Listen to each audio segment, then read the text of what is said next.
Wendy Mercado, and I am a middle school Spanish teacher from New York. I am here to share with you one of my very favorite tools, which is Nearpod. So this year, I teach fully virtually, but I've been using Nearpod since before the pandemic.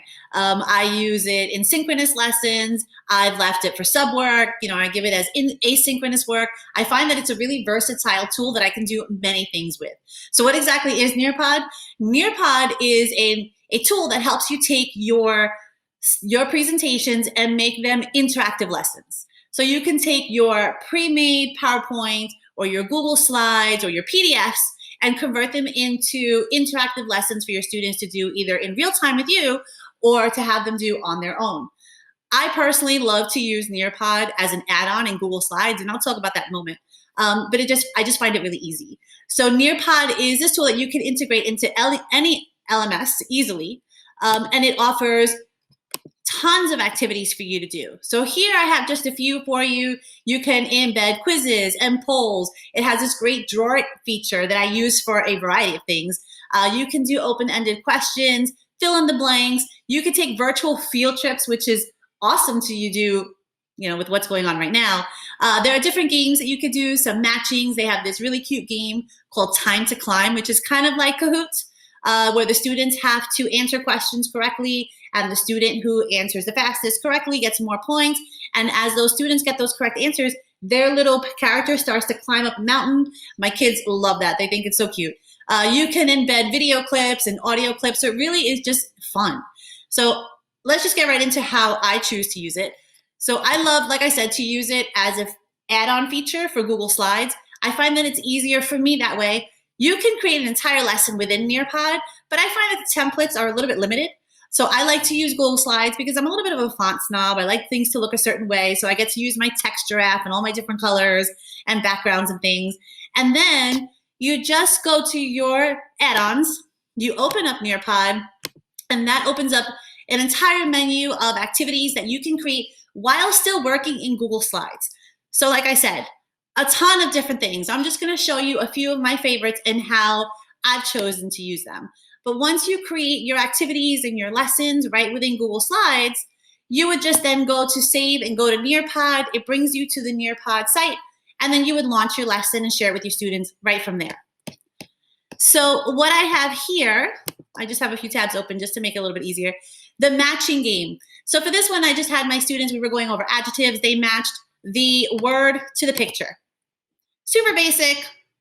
It was a review warm-up kind of thing.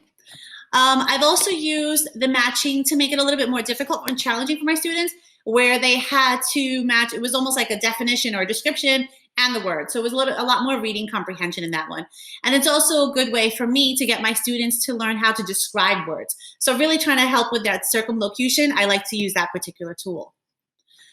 Some of the other things that I like to do within Nearpod, this is under quizzes. So I gave my students a picture and I gave them a couple of phrases, and they had to pick the phrase that best matched that particular picture.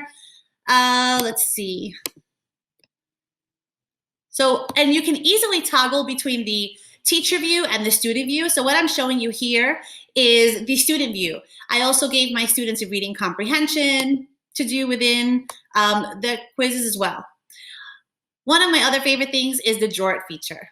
So what I do in the drawer feature is I will upload a picture, and that picture will be the background. So in this case, I wanted my students to sort. They had to sort things that were good for good health and things that you shouldn't do. And so this is really nice if you want to do things like Venn diagrams. I've also done it with color by number. So in this particular activity, the students can choose the marker feature and they can make it different colors, and then they colored in whatever needed to be colored with a particular color. So it worked out really nicely. It was a fun activity for the students. They enjoyed it. I've seen other teachers do word searches with the drawer. They upload a word search as the background, and then the students can find the word. So the drawer feature can be used for a variety of things. It really lends itself nicely to quite a few things. One of the other features that I like to use, as it comes up, is the Collab feature. The Collab board. So in this particular instance, I posed a question for my students. And the way that it comes up on my view is that it looks like Post-its. And so I get to see what my students are writing in real time. I can make, we can discuss it. I can address whatever points I want to address in that moment. You can have it with your students' names showing, or you can hide their names, and the students can see what their classmates are posting as well. So that's also a really nice feature. Nearpod for me has just helped me keep my students engaged, and especially with teaching virtually, it's really easy for them to turn off their cameras, and I don't really know what's happening. But with Nearpod, it gives me real-time answers, and I get to see exactly what they're doing. It also gives me an opportunity to, say, hey, Billy, I see that you're not participating. Is everything okay? I'll send my students private messages, or it's just a really nice way to just keep them engaged, keep them excited.